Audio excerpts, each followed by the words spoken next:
Hello everyone and welcome back. Today we're going to count down the top 10 best replacement singers.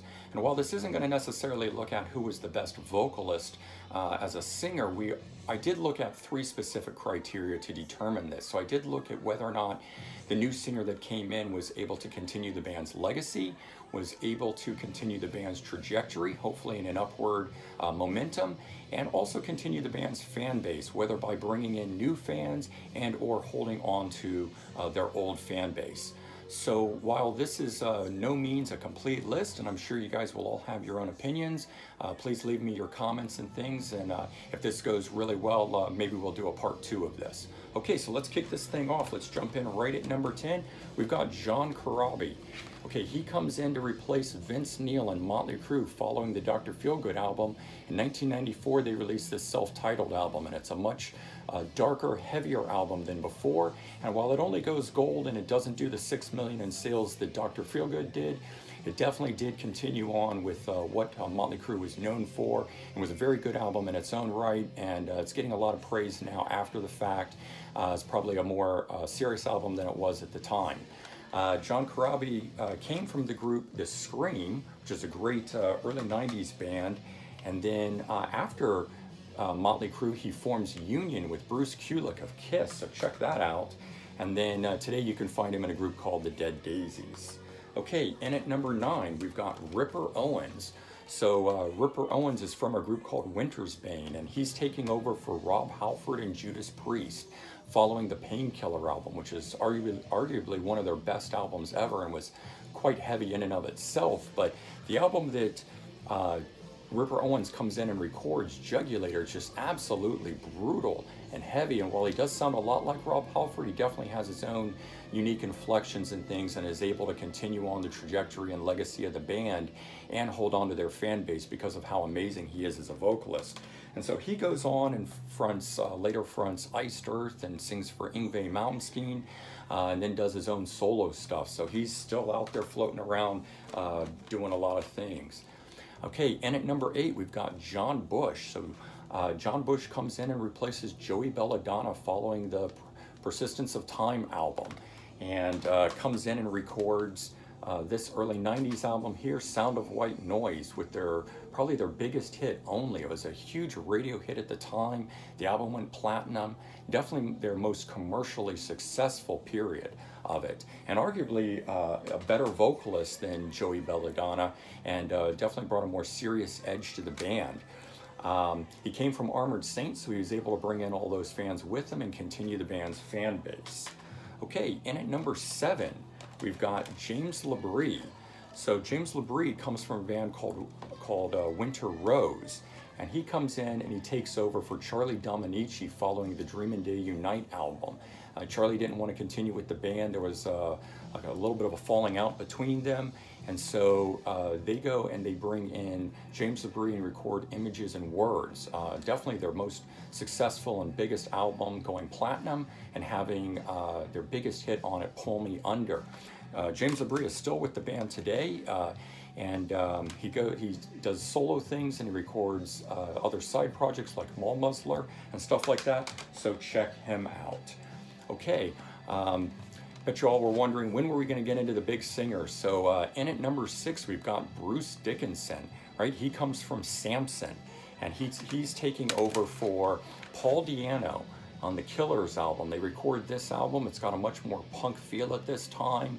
The vocals aren't quite as varied, but then we bring in Bruce Dickinson, and he records the Number of the Beast album, arguably one of their best albums, most critically acclaimed albums, and you know, has the song Number of the Beast and Hallowed Be Thy Name and other classics on it, and definitely has his own unique vocal style, and a lot of people don't even know there was a vocalist before him, but he's able to definitely continue the fan base and the upward trajectory of the band without any problem. Okay, coming in at number 5, Ronnie James Dio taking over for Ozzy Osbourne and Black Sabbath. Black Sabbath records the Never Say Die album, and their fortunes are waning a little bit there, and so Ozzy is let go. And you bring in Ronnie James Dio, he comes from Rainbow, so he's bringing in a large fan base and notoriety already, very successful band in their own right. And they record the album Heaven and Hell. definitely puts Black Sabbath back on the map and makes them a force to be reckoned with.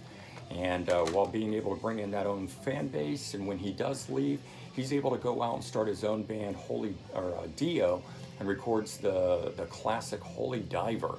And definitely an amazing album there. And of course, we lost Ronnie too soon a few years back, but a great vocalist, a lot of great bands that he fronted. Okay, in at number 4, we've got David Coverdale taking over for Ian Gillan. So, I mean, how do you replace Ian Gillan, right? So you've got Ian Gillan, they had just recorded the Machine Head album before this one, and then you've got Who Do We Think We Are, you know, with Tokyo, or Woman from Tokyo on it. They find David Coverdale, an unknown vocalist, who then they bring in to record Burn. And they do the same thing. They definitely take the band back to a new level with this album here. And his vocals are in a lower register and maybe even a little bit better singer than Ian Gillan, but he's able to keep the trajectory of the band moving, saves the fortunes of the band, and they're able to continue on. So after that though, David Coverdale leaves and he forms White Snake. And it's not for a few years down the road, but in 1987 he records this album here, the self-titled album, and fortunes change. I mean, it's just a huge album in its own right, a classic in its own right. So having fronted Deep Purple and doing this, amazing for him. And so in at number 3, we've got Ian Gillan. Ian Gillan was a replacement singer. He takes over for Rod Evans. They recorded this album with the single Hush, which goes to number 1.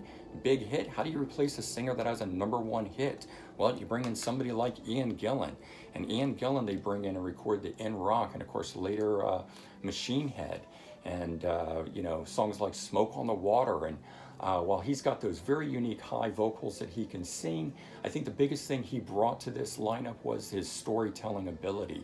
And able to do something that a lot of other singers aren't able to do, but he can take pretty much any topic and turn it into a really great storytelling. And so Ian Gillan, when he leaves Deep Purple, he later goes on and fronts Black Sabbath even. So he's been in a number of bands and had his own solo career and things too. All right, and at number 2, and number 2 could easily be number 1 in this. These last two flip-flopped for a while I was debating this, but in at number 2, we've got Brian Johnson taking over for Bon Scott. So AC/DC records the classic Highway to Hell, and unfortunately Bon Scott passes away and is not able to continue with the band, and they've got to replace him, and AC/DC still has a lot to say. So they find Brian Johnson and record the Back in Black, an even bigger album. This album's gone on to sell more than 30 million copies worldwide. I mean, it's one of the biggest selling records of all time, even bigger than most pop records that are out there. He continues in that gravelly vocal range, and definitely able to continue that fun feel that the band had, that party sort of atmosphere and feel and everything, and continue the legacy and the fan base so they don't even miss a step. Okay, and so in at number 1, in my opinion, the number 1 best replacement singer out there is Sammy Hagar. Right, so Sammy Hagar, a huge guy in his own right, starts off in Montrose in the 70s and goes solo, and by 1984 recording this album VOA and having a huge hit with I Can't Drive 55. This guy's seemingly everywhere at that time. And so when Van Halen records their 1984 album, their biggest album at that time with David Lee Roth, I mean, there's just, how could you possibly replace him? But he decides to leave and go off to the solo world. And so they bring in Sammy Hagar and record 5150. David Lee Roth, definitely got his own style and everything, but Sammy Hagar was a better vocalist. And this is moving into the late 80s. This is 85, and power ballads are becoming all the rage. And I don't think David Lee Roth ever could have done one of those, at least seriously.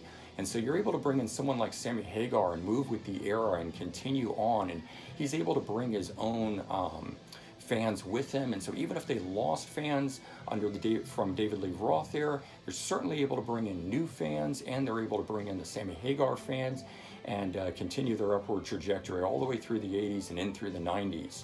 So there you have it. That is the my top 10 list of best replacement singers. I'm sure you guys all have your own opinions of who are the best singers out there and whatnot. So if you do, please leave me comments, like this and subscribe to keep up with this. And if there's enough reply to this and whatnot, maybe we'll see a part 2 of it.